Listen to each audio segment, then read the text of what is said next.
ਦਰਸ਼ਕੋ break ਤੋਂ ਬਾਅਦ ਤੁਹਾਡਾ ਸਭ ਦਾ ਭਰਪੂਰ ਸਵਾਗਤ ਹੈ। ਸੋ ਹੁਣ ਆਪਾਂ ਆਪਣੇ ਪ੍ਰੋਗਰਾਮ ਨੂੰ ਹੋਰ ਅੱਗੇ ਵਧਾਉਂਦੇ ਹਾਂ ਅੱਜ ਦੇ ਦੂਸਰੇ ਮੁੱਦੇ ਦੇ ਨਾਲ। ਸੋ ਦੂਸਰੇ ਮੁੱਦੇ ਬਾਰੇ ਆਪਾਂ ਗੱਲਬਾਤ ਕਰਾਂਗੇ ਕਿ ਕਿਸ ਤਰ੍ਹਾਂ ਜੋ ਨੇਪਾਲ ਹੈ ਉਹ ਭਾਰਤ ਨੂੰ ਝਟਕੇ ਤੇ ਝਟਕਾ ਦੇ ਰਿਹਾ ਹੈ, ਕਿ ਕਿਸ ਤਰ੍ਹਾਂ ਨੇਪਾਲ ਨੇ ਭਾਰਤ ਨੂੰ ਇੱਕ ਹੋਰ ਝਟਕਾ ਦਿੱਤਾ ਹੈ ਜਿਹੜਾ ਕਿ ਬਿਹਾਰ ਵਿੱਚ ਭਾਰਤ ਨੇਪਾਲ ਸੀਮਾ ਤੇ ਜੋ ਬਣੇ ਇੱਕ ਡੈਮ ਨੂੰ ਮੁਰੰਮਤ ਕਰਨ ਤੋਂ ਰੋਕ ਦਿੱਤਾ ਗਿਆ ਹੈ। ਸੋ ਇਸ ਨਾਲ ਬਿਹਾਰ ਵਿੱਚ ਹੜ੍ਹ ਦਾ ਖਤਰਾ ਹੋਰ ਵੀ ਜ਼ਿਆਦਾ ਬਣ ਗਿਆ ਹੈ। ਸੋ ਇਸ ਬਾਰੇ ਆਪਾਂ ਵਿਚਾਰ ਚਰਚਾ ਕਰਨ ਜਾ ਰਹੇ ਹਾਂ। ਸੋ ਅਸੀਂ ਚਾਹਾਂਗੇ ਕਿ ਤੁਸੀਂ ਸਾਡੇ ਨਾਲ ਇਸੇ ਤਰ੍ਹਾਂ ਹੀ ਬਣੇ ਰਹਿਣਾ। ਦੇਖਣ ਸੁਣਨ ਲਈ ਤੁਹਾਡਾ ਸਭ ਦਾ ਬਹੁਤ ਬਹੁਤ ਸ਼ੁਕਰੀਆ ਜੀ। ਡਾਕਟਰ ਸਾਹਿਬ ਕੀ ਵਿਚਾਰ ਹਨ? ਦੇਖੋ, ਸਿਆਣੇ ਅਕਸਰ ਕਹਿੰਦੇ ਨੇ ਕਿ ਭਾਈ ਜਿਹੜਾ ਇੱਕ ਛੋਟਾ ਪੱਥਰ ਹੁੰਦਾ ਹੈ ਉਸ ਨੂੰ ਵੀ ਕਦੇ ਨਾ ਦੁਰਕਾਰੋ ਜਾਂ ਉਸ ਨੂੰ ਵੀ ਠੁੱਡ ਨਾ ਮਾਰੋ, ਕਿਉਂਕਿ ਉਹਦੇ 'ਚ ਵੀ ਤੁਹਾਨੂੰ ਨੁਕਸਾਨ ਪਹੁੰਚਾਉਣ ਦੀ ਕੈਫੀਅਤ ਹੁੰਦੀ ਹੈ, ਉਹ ਤੁਹਾਡੇ ਪੈਰ ਨੂੰ ਜ਼ਖਮੀ ਕਰਦਾ ਹੈ। ਇਸੇ ਤਰ੍ਹਾਂ ਜਿਹੜਾ ਘੱਟਾ ਹੈ ਜਾਂ ਮਿੱਟੀ ਹੈ, ਬੇਸ਼ੱਕ ਉਹਦੀ ਕੋਈ ਔਕਾਤ ਨਹੀਂ ਹੁੰਦੀ, ਤੁਹਾਡੇ ਪੈਰਾਂ ਥੱਲੇ ਹੁੰਦੀ ਹੈ, ਪਰ ਜਦੋਂ ਹਵਾ ਚੱਲਦੀ ਹੈ ਉਹ ਤੁਹਾਡੀਆਂ ਅੱਖਾਂ ਬੰਦ ਕਰ ਦਿੰਦੀ ਹੈ। ਉਹਦੇ 'ਚ ਵੀ ਕੁਛ ਨਾ ਕੁਛ ਕਰ ਸਕਣ ਦੀ ਜਿਹੜੀ ਹੈ ਕੈਫੀਅਤ ਉਹ ਰੱਬ ਨੇ ਰੱਖੀ ਹੋਈ ਹੈ। ਸੋ ਜ਼ਾਹਰ ਹੈ ਇਹ ਤਾਂ ਹੰਕਾਰ ਤੋਂ ਰੋਕਣ ਦੇ ਲਈ ਰੂਹਾਨੀ ਦੁਨੀਆ ਦੇ ਲੋਕ ਇਸ ਕਿਸਮ ਦਾ ਸੁਨੇਹਾ ਦਿੰਦੇ ਨੇ, ਪਰ ਪੋਲੀਟੀਕਲੀ ਵੀ ਇਹ ਇੱਕ ਹਮੇਸ਼ਾ ਜੇ ਅਸੀਂ ਇਨਸਾਨੀ ਇਤਿਹਾਸ ਦੇ ਵਿੱਚ ਦੇਖੀਏ ਕਿ ਜਿਨ੍ਹਾਂ ਲੋਕਾਂ ਨੂੰ ਕਦੇ ਦੁਰਕਾਰਿਆ ਹੁੰਦਾ ਹੈ, ਰਾਜ ਦਰਬਾਰਾਂ ਨੇ ਦੁਰਕਾਰਿਆ ਹੁੰਦਾ ਸੀ, ਜਾਂ ਸਿਆਸੀ ਤੌਰ ਦੇ ਉੱਤੇ ਜਿਨ੍ਹਾਂ ਨੂੰ ਐਵੇਂ ਹੀਣੇ ਬਣਾਇਆ ਹੁੰਦਾ ਸੀ, ਉਹ ਕਿਤੇ ਨਾ ਕਿਤੇ ਆਪਣਾ ਰੱਖਦੇ ਸੀ ਦਿਲ ਦੇ ਵਿੱਚ ਵੀ ਕੋਈ ਗੱਲ ਨਹੀਂ, ਕਦੇ ਸਾਡਾ ਵਕਤ ਵੀ ਆਏਗਾ। ਔਰ ਫਿਰ ਕਿਸੇ ਐਨ ਕਰੂਸ਼ਲ ਟਾਈਮ ਤੇ ਉਹ ਪੂਰਾ ਜਿਹਨੂੰ ਕਹਿੰਦੇ ਨੇ ਕਿ ਪਾਸਾ ਪਲਟ ਦਿੰਦੇ ਸੀ।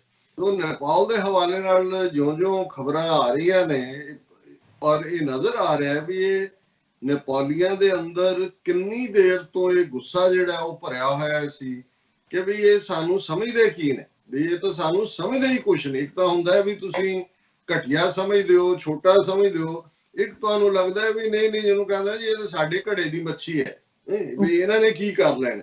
ਸੋ ਇਹ ਜਦੋਂ ਵੀ ਕੋਈ ਛੋਟਾ ਜਿਹਨੂੰ ਬਣਾਇਆ ਹੁੰਦਾ ਹੈ ਜਾਂ ਜਿਹਨੂੰ ਕੋਈ ਸਮਝਿਆ ਹੁੰਦਾ, ਜਦੋਂ ਉਹ ਰਿਐਕਟ ਕਰਦਾ ਹੈ, ਔਰ ਅਸੀਂ ਆਮ ਦੇਖਦੇ ਹਾਂ ਘਰਾਂ ਦੀਆਂ ਲੜਾਈਆਂ 'ਚ ਵੀ ਦੇਖਦੇ ਹਾਂ ਕਿ ਬਹੁਤ ਵਾਰ ਜਿਹਦੇ ਬਾਰੇ ਹੁੰਦਾ ਹੈ ਕਿ ਜੀ ਇਹ ਤਾਂ ਇਹਦੇ ਤਾਂ ਮੂੰਹ 'ਚ ਜ਼ਬਾਨ ਨਹੀਂ ਹੈ, ਇਹ ਕੁਛ ਨਹੀਂ ਹੈ, ਉਹਨਾਂ ਧੱਕਾ ਵੀ ਹੋ ਰਿਹਾ ਹੁੰਦਾ ਹੈ, ਪਰ ਜਦੋਂ ਉਹਦੇ ਫਿਰ ਮੂੰਹ 'ਚ ਜ਼ਬਾਨ ਆਉਂਦੀ ਹੈ ਤਾਂ ਫਿਰ ਲੰਮੀਆਂ ਜ਼ਬਾਨਾਂ ਵਾਲਿਆਂ ਨੂੰ ਵੀ ਲੱਗਣ ਲੱਗ ਜਾਂਦਾ ਹੈ ਕਿ ਭਾਈ ਇਹ ਸਾਡੀ ਤਾਂ ਜ਼ਬਾਨ ਦੇ ਸਾਹਮਣੇ ਕੁਝ ਵੀ ਨਹੀਂ ਹੈ।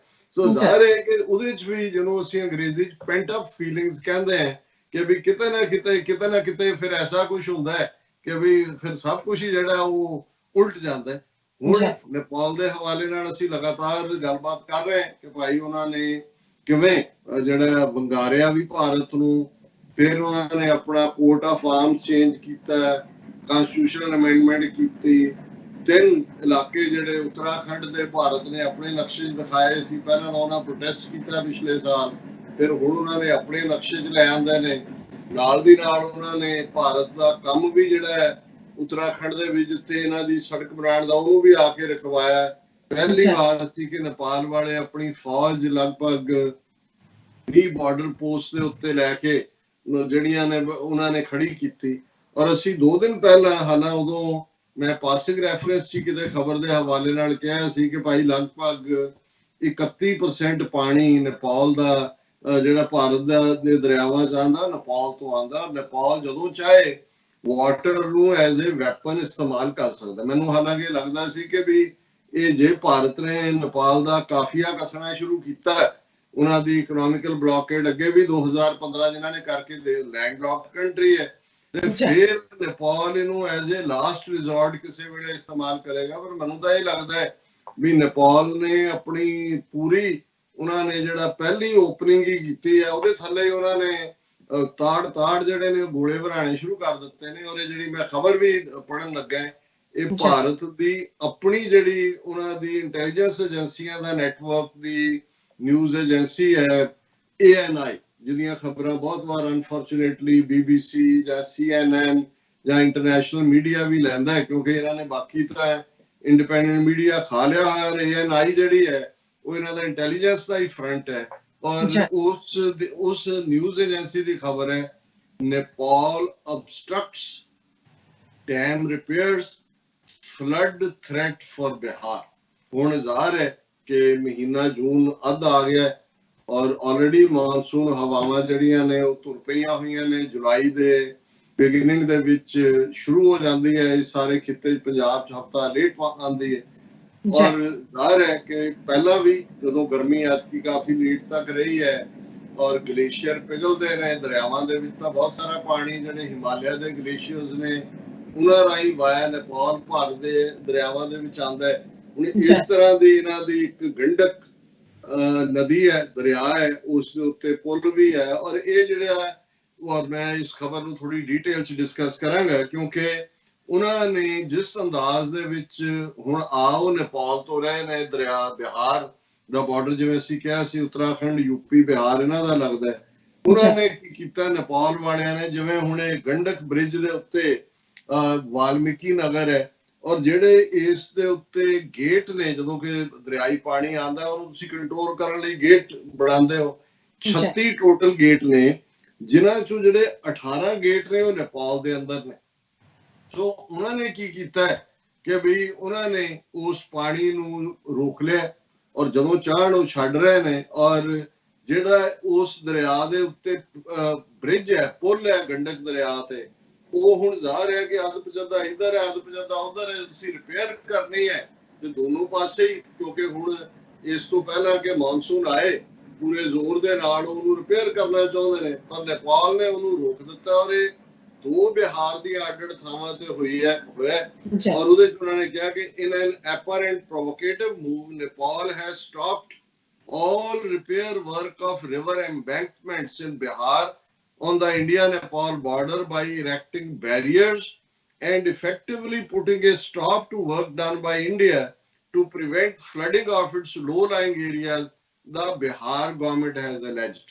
ਹੁਣ ਬਿਹਾਰ ਦੇ ਵਿੱਚ ਨਤੀਸ਼ ਕੁਮਾਰ ਔਰ ਬੀਜੇਪੀ ਦੀ ਸਰਕਾਰ ਹੈ। ਉਹ ਬਿਹਾਰ ਸਰਕਾਰ ਸੈਂਟਰ ਨੂੰ ਕਹਿ ਰਹੀ ਹੈ ਜੀ ਫਲੱਡ ਆਣਗੇ ਬਰੂਸੀ ਤਾਂ ਉਹਨਾਂ ਨੇ ਬੰਦ ਕਰ ਦਿੱਤਾ, ਸਾਨੂੰ ਰਿਪੇਅਰ ਹੀ ਨਹੀਂ ਕਰਨ ਦਿੰਦੇ। ਉਹ ਤਾਂ ਉਹਨਾਂ ਨੇ ਉਹ ਉੱਥੇ ਬੈਰਾਜ ਖੜੇ। This comes at a time when tensions between Kathmandu and New Delhi have escalated. ਜੋ ਫਿਰ ਉਹਨੇ ਕਿਹਾ ਕਿ Bihar which shares over 700 kilometer long international border with Nepal, Bihar the 700 kilometre border Nepal ਦੇ ਨਾਲ ਲੱਗਦਾ ਹੈ, can be severely affected by floods due to Nepal's actions during the forthcoming rainy season, as water from rivers coming from Nepal can overflow and wipe out entire villages. ਕਿ ਜੋ ਹੀ ਉਹ ਪਾਣੀ ਆਏਗਾ overflow ਹੋਏਗਾ ਔਰ ਰਿਪੇਅਰ ਉਹਨਾਂ ਨੇ ਨਹੀਂ ਕਰਨ ਦਿੱਤੀ, ਇਹ ਪਿੰਡਾਂ ਦੇ ਪਿੰਡ ਉਡਾ ਕੇ ਲੈ ਜਾਏਗਾ। ਔਰ ਉਹਨਾਂ ਦਾ ਜਿਹੜਾ ਵਾਟਰ ਰਿਸੋਰਸ ਮਿਨਿਸਟਰ ਹੈ ਸੰਜੇ ਝਾ, ਉਹ ਕਹਿ ਰਿਹਾ ਕਿ ਭਾਈ ਅਸੀਂ ਜਿਹੜਾ ਹੁਣ ਮਿਨਿਸਟਰੀ ਨੂੰ ਅਪਰੋਚ ਕਰਾਂਗੇ, ਦਿੱਲੀ ਦੇ ਨੂੰ, ਐਕਸਟਰਨਲ ਅਫੇਅਰਸ ਨੂੰ। ਔਰ ਉਹਦੇ ਫਿਰ ਉਹਨੇ ਡੀਟੇਲ ਦਿੱਤੀ ਹੈ ਦਾ Gandak barrage in Valmiki Nagar has 36 gates and 18 of them are in Nepal side. They have installed barriers there which has never happened before. ਕਿ ਉਹਨਾਂ ਨੇ ਜਿਹੜੇ 18 ਗੇਟ ਨੇ ਉੱਥੇ ਬੈਰੀਅਰ ਲਾ ਦਿੱਤੇ ਨੇ, ਪਹਿਲਾਂ ਕਦੇ ਨਹੀਂ ਸੀ। Yesterday also over 1.5 lakh cubic water was released from the barrage. If the flood fighting materials and our officers cannot go there, then in that case there will be a grave danger. ਉਹਨਾਂ ਨੇ ਤੁਸੀਂ barrage ਹੁੰਦਾ ਤੁਸੀਂ ਰੋਕਿਆ ਔਰ ਫਿਰ ਤੁਸੀਂ release ਕੀਤਾ। ਜ਼ਾਹਰ ਹੈ ਜਦੋਂ ਰੇਨ ਆਏਗੀ ਮਾਨਸੂਨ, ਉਹ ਸਡਨਲੀ ਵੀ ਰਿਲੀਜ਼ ਕਰ ਸਕਦੇ ਨੇ। ਜਿਵੇਂ ਭਾਰਤ ਸਰਕਾਰ ਨੇ ਪੰਜਾਬ ਦੇ ਵਿੱਚ 1988 ਚ ਭਾਖੜਾ ਡੈਮ ਦੇ ਜਿਹੜੇ ਨੇ ਉਹ ਗੇਟ ਖੋਲੇ ਔਰ 10,000 ਤੋਂ ਜ਼ਿਆਦਾ ਲੋਕ ਮਾਰੇ ਗਏ ਪੰਜਾਬ 'ਚ, 1 ਲੱਖ ਤੋਂ ਜ਼ਿਆਦਾ ਪਸ਼ੂ। ਔਰ ਇਹਨੂੰ ਅਸੀਂ ਉਦੋਂ ਵੀ ਕਿਹਾ ਸੀ ਕਿ water as a weapon against Sikhs in Punjab. So ਇਹ ਵੀ ਲੱਗਦਾ ਵੀ ਨੇਪਾਲ ਨੇ ਵੀ ਦੇਖ ਲਿਆ ਵੀ ਠੀਕ ਹੈ ਤੁਹਾਨੂੰ ਆਪਣੀਆਂ ਫੌਜਾਂ ਦੂਜਿਆਂ ਤੀਜਿਆਂ ਤੇ ਹੋਏਗਾ, ਪਰ ਅਸੀਂ ਈਵਨ ਤੁਹਾਨੂੰ ਬਿਨਾਂ ਇੱਕ ਗੋਲੀ ਚਲਾਏ, ਜਿਵੇਂ ਚਾਈਨਾ ਨੇ ਵਿਦਆਊਟ ਫਾਇਰਿੰਗ ਏ ਸ਼ਾਟ ਡੰਡਿਆਂ ਨਾਲ ਕੁੱਟ ਕੇ ਇਹਨਾਂ ਨੂੰ ਇਹਨਾਂ ਦੀ ਔਕਾਤ ਸਮਝਾ ਦਿੱਤੀ।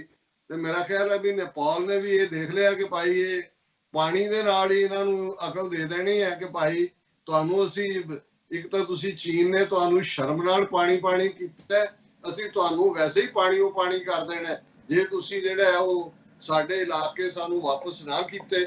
ਔਰ ਇਸ ਸਾਰੇ ਦੇ ਨਾਲ ਉਹਨਾਂ ਨੇ ਕਿਹਾ ਕਿ ਰਿਪੇਅਰ ਬੜੀ ਜ਼ਰੂਰੀ ਹੈ। ਜਿਵੇਂ ਲਾਸਟ ਈਅਰ ਵੀ ਇਹ ਪ੍ਰੋਬਲਮ ਹੋਈ ਸੀ ਔਰ they are not letting it happen in Madhubani's Jayanagar upstream on Kamla River too. they are not letting us conduct repairs. ਹੁਣ ਇੱਕ ਕੱਲੀ ਜਿਹੜੀ ਆ ਗੰਡਕ ਰਿਵਰ ਨਹੀਂ ਹੈ, ਦੂਸਰੀ ਕਮਲਾ ਰਿਵਰ ਦੇ ਉੱਤੇ ਵੀ ਉਹ ਜਿਹੜੇ ਨੇ ਇਹਨਾਂ ਨੂੰ ਬਿਲਕੁਲ ਨਹੀਂ ਕਰਨ ਦੇ ਰਹੇ ਕੋਈ ਵੀ ਰਿਪੇਅਰ। ਉਹਨਾਂ ਨੇ ਕਿਹਾ ਜੀ this is the first time we are noticing this trend. The Bihar government is the one which does all the, ਵੀ ਅਸੀਂ ਤਾਂ ਉਹਨਾਂ ਤੋਂ ਕੁਝ ਮੰਗਦੇ ਵੀ ਅਸੀਂ ਰਿਪੇਅਰ ਕਰਦੇ ਹਾਂ, ਉਹ ਕਹਿੰਦਾ ਵੀ ਨਹੀਂ ਹੁਣ ਅਸੀਂ ਤੁਹਾਨੂੰ ਰਿਪੇਅਰ ਵੀ ਨਹੀਂ ਕਰਨ ਦੇਣਾ, ਔਰ ਅਸੀਂ ਜਿਹੜਾ ਹੈ ਹੁਣ ਸੈਂਟਰ ਗਵਰਨਮੈਂਟ ਨੂੰ ਕਹਿ ਰਹੇ ਹਾਂ ਕਿ ਭਾਈ ਸਾਨੂੰ ਕੁਝ ਜਿਹੜਾ ਇਸ ਦੇ ਵਿੱਚ ਕਰੋ। ਔਰ ਇਵੇਂ ਹੀ ਹੁੰਦਾ ਜਦੋਂ ਤੁਸੀਂ ਇਸ ਕਿਸਮ ਦੀ ਹੰਕਾਰੀ ਪਹੁੰਚ ਲੈਂਦੇ ਹੋ। ਇਹ ਗੱਲ ਮੈਂ ਨਹੀਂ ਕਹਿ ਰਿਹਾ ਵੀ ਭਾਰਤ ਜਾਂ ਮੋਦੀ ਇਕੱਲਾ ਰਹਿ ਗਿਆ, ਸ਼ਿਵ ਸੈਨਾ ਜਿਹੜੀ ਇਹਨਾਂ ਤੋਂ ਵੀ ਵੱਧ ਕੇ ਹਿੰਦੂਤਵਾ ਦੇ ਗੁੰਡੇ ਨੇ, ਉਹ ਵੀ ਬਾਲ ਠਾਕਰੇ ਆਪਣੇ ਕਿਸਮ ਦਾ ਇੱਕ ਨਫ਼ਰਤ ਨਾਲ ਭਰਿਆ ਹੋਇਆ ਬੰਦਾ, ਪਰ ਕਿਉਂਕਿ ਇਹਨਾਂ ਨੂੰ ਇਹਨਾਂ ਦਾ ਡਿਊ ਨਹੀਂ ਮਿਲਿਆ, ਹੁਣ ਇਹਨਾਂ ਨੇ ਕਾਂਗਰਸ ਔਰ ਸ਼ਰਦ ਪਵਾਰ ਦੀ ਪਾਰਟੀ ਨਾਲ ਮਿਲ ਕੇ ਸਰਕਾਰ ਬਣਾਈ ਹੋਈ ਹੈ ਮਹਾਰਾਸ਼ਟਰ 'ਚ, ਔਰ ਉਹਨਾਂ ਦਾ ਆਪਣਾ ਅਫੀਸ਼ੀਅਲ ਜਿਹੜਾ ਮਾਊਥਪੀਸ ਹੈ ਸ਼ਿਵ ਸੈਨਾ ਦਾ ਸਾਹਮਣਾ ਜਾਂ ਸਾਮਾਨਾ ਮਰਾਠੀ 'ਚ ਹੋਏਗਾ, ਉਹਦੇ 'ਚ ਉਹਨਾਂ ਨੇ ਕਿਹਾ ਕਿ neighbours banking China, PM Modi will be left alone after Donald Trump loses polls. Sanjay Raut ਉਹਨਾਂ ਦਾ ਵੱਡਾ ਆਈਡੀਆਲੋਗ ਹੈ, ਉਹਨੇ ਕਿਹਾ ਅਜੇ ਗਵਾਂਢ 'ਚ ਤਾਂ ਵੈਸੇ ਹੀ ਇਕੱਲਾ ਹੋ ਗਿਆ, ਕੋਈ ਨਾਲ ਨਹੀਂ ਹੈ। ਇੰਟਰਨੈਸ਼ਨਲੀ ਵੀ ਜਦੋਂ ਡੋਨਲਡ ਟਰੰਪ ਹਾਰ ਗਿਆ, ਵੀ ਜਿਵੇਂ ਮੋਦੀ ਨੇ ਸਾਰਾ ਵੇਟ ਸਾਰਾ ਉਹਦੇ 'ਚ ਹੀ ਰੱਖਿਆ ਹੋਇਆ, ਤੇ ਇੰਟਰਨੈਸ਼ਨਲੀ ਵੀ ਅਸੀਂ ਇਕੱਲੇ ਹੋ ਜਾਵਾਂਗੇ। Referring to clashes between Indian and Chinese troops in Ladakh on June 15, Sanjay Raut alleged that Chinese aggression on the country is the failure of India's foreign policy and claimed India's neighbors are siding with China. ਉਹਨੇ ਕਿਹਾ ਵੀ ਭਾਰਤ ਦੇ ਗਵਾਂਢੀ ਜਿਹੜੇ ਨੇ ਉਹ ਚੀਨ ਦੇ ਨਾਲ ਖਲੋਤੇ ਨੇ, ਔਰ ਜਦੋਂ no one has entered in, ਔਰ ਮੋਦੀ ਦੀ ਸਟੇਟਮੈਂਟ ਉਹਨੇ ਕੋਟ ਕੀਤਾ ਹੈ ਵੀ ਇਹਨਾਂ ਇਹ ਝੂਠ ਬੋਲ ਰਿਹਾ, ਔਰ ਇਸ ਸਾਰੇ ਚੋਂ ਇਹ ਜ਼ਾਹਰ ਹੈ ਕਿ ਭਾਰਤ ਦੀ ਫੋਰਨ ਪਾਲਿਸੀ ਜਿਹੜੀ ਹੈ ਉਹ ਫੇਲ ਹੋਈ ਹੈ, ਔਰ ਉਹ ਕਹਿ ਰਹੇ China's attack has punctured Baahubali of politics, ਕਿ ਮੋਦੀ ਜਿਹੜਾ ਹੈ ਬੜਾ ਬਾਹੂਬਲੀ ਬਣਿਆ ਹੋਇਆ ਸੀ, ਉਸ ਦੇ ਵਿੱਚ ਉਹਨਾਂ ਨੇ ਜਿਹੜਾ ਉਹਨੂੰ ਪੰਚਰ ਕਰ ਦਿੱਤਾ ਹੈ।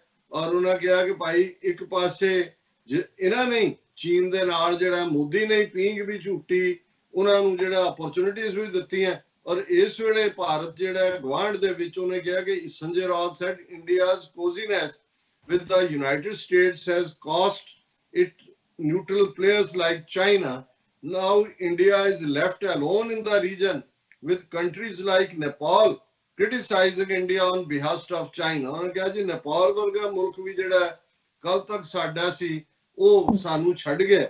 ਸੋ ਕੁੱਲ ਮਿਲਾ ਕੇ ਇਹ ਹਕੀਕਤ ਹੈ, ਜ਼ਮੀਨੀ ਹਕੀਕਤ ਹੈ, ਔਰ ਇਸ ਗੱਲ ਦਾ ਧਿਆਨ ਰਿਹਾ ਕਿ ਜੋ ਕੁਝ ਭਾਰਤ ਨੇ ਪੰਜਾਬ ਦੇ ਵਿੱਚ ਕੀਤਾ, water as a weapon use ਕਰਕੇ 1988 ਕਸ਼ਮੀਰ 'ਚ ਧਮਕੀਆਂ ਦੇ ਰਹੇ ਸੀ ਕਿ ਚਨਾਬ ਔਰ ਜੇਹਲਮ ਦਾ ਪਾਣੀ ਅਸੀਂ ਡਾਈਵਰਟ ਕਰ ਦਿਆਂਗੇ, ਔਰ ਇੰਡਸ ਵਾਟਰ ਟ੍ਰੀਟੀ ਜਿਹੜੀ 1960 ਦੀ ਹੈ ਉਹਨੂੰ ਅਸੀਂ ਇਰਰੈਲੇਵੈਂਟ ਕਰ ਦਿਆਂਗੇ। ਉਹ ਤਾਂ ਅਜੇ ਕਿੰਨੇ ਜੋਗੇ ਇਹਨਾਂ ਨੇ ਹੋਣਾ ਸੀ, ਲੇਕਿਨ ਨੇਪਾਲ ਨੇ ਆਲਰੇਡੀ ਨਾਲ ਦੀ ਨਾਲ ਹੀ, ਕਿਉਂਕਿ ਮੌਨਸੂਨ ਤੁਰ ਚੁੱਕੀ ਹੈ, ਔਰ ਇਹ ਜੇ ਬਿਹਾਰ ਦੇ ਵਿੱਚ ਫਲੱਡ ਆਉਂਦੇ ਨੇ ਤੇ ਫਿਰ ਬਿਹਾਰ ਦੇ ਲੋਕ ਵੀ ਜਿਹੜੇ ਨੇ, ਜਿਵੇਂ ਉੱਤਰਾਖੰਡ ਵਾਲਿਆਂ ਨੂੰ ਉਹਨਾਂ ਨੇ ਮੈਸੇਜ ਦੇ ਦਿੱਤਾ, ਉਹ ਤਿੰਨੋਂ ਹੀ ਕਾਲਾ ਪਾਣੀ ਔਰ ਉਸ ਸਾਰੇ ਦੇ ਵਿੱਚ ਜਿਹੜੇ ਤਿੰਨੋਂ ਇਲਾਕੇ ਨੇ ਉਹਨਾਂ 'ਚ ਉਹਨਾਂ ਨੇ ਉਹਨਾਂ ਦੀ ਕੰਸਟਰਕਸ਼ਨ ਰੁਕਵਾਈ ਹੋਈ ਹੈ। ਸੋ ਇਸੇ ਨੂੰ ਕਹਿੰਦੇ ਨੇ ਕਿ ਭਾਈ ਇਸ ਗੱਲ ਦਾ ਧਿਆਨ ਰੱਖੋ। ਹਾਥੀ ਨੂੰ ਇਹ ਨਸੀਹਤ ਦਿੱਤੀ ਹੋਈ ਹੈ ਕਿ ਭਾਈ ਤੂੰ ਇੰਨਾ ਨਾ ਹੰਕਾਰਿਆ ਜਾ, ਇੱਕ ਵਕਤ ਆਉਂਦਾ ਹੈ ਕਿ ਵੀ ਜਿਹੜੀ ਕੀੜੀ ਹੈ ਉਹ ਵੀ ਤੈਨੂੰ ਮਾਰਨ ਦੀ ਸਮਰੱਥਾ ਰੱਖਦੀ ਹੈ। ਸੋ ਨੇਪਾਲ ਨੇ ਜ਼ਾਹਰ ਹੈ ਜਿਹੜੀਆਂ ਉਦਾਹਰਨਾਂ ਅਸੀਂ ਦਿੰਦੇ ਸੀ ਉਹਨਾਂ ਨੂੰ ਸਾਬਤ ਕਰਕੇ ਦਿਖਾ ਦਿੱਤਾ। ਬਿਲਕੁਲ ਡਾਕਟਰ ਸਾਹਿਬ, ਤੁਹਾਡਾ ਬਹੁਤ ਬਹੁਤ ਸ਼ੁਕਰੀਆ। ਸਵਾਗਤ ਹੈ ਨਾ ਬ੍ਰੇਕ ਵਿਊਅਰਸ, ਤੁਸੀਂ ਸਾਡੇ ਨਾਲ ਇਸੇ ਤਰ੍ਹਾਂ ਹੀ ਜੁੜੇ ਰਹਿਣਾ। ਮਿਲਦੇ ਹਾਂ ਆਫਟਰ ਦਿਸ ਸ਼ਾਰਟ ਬ੍ਰੇਕ।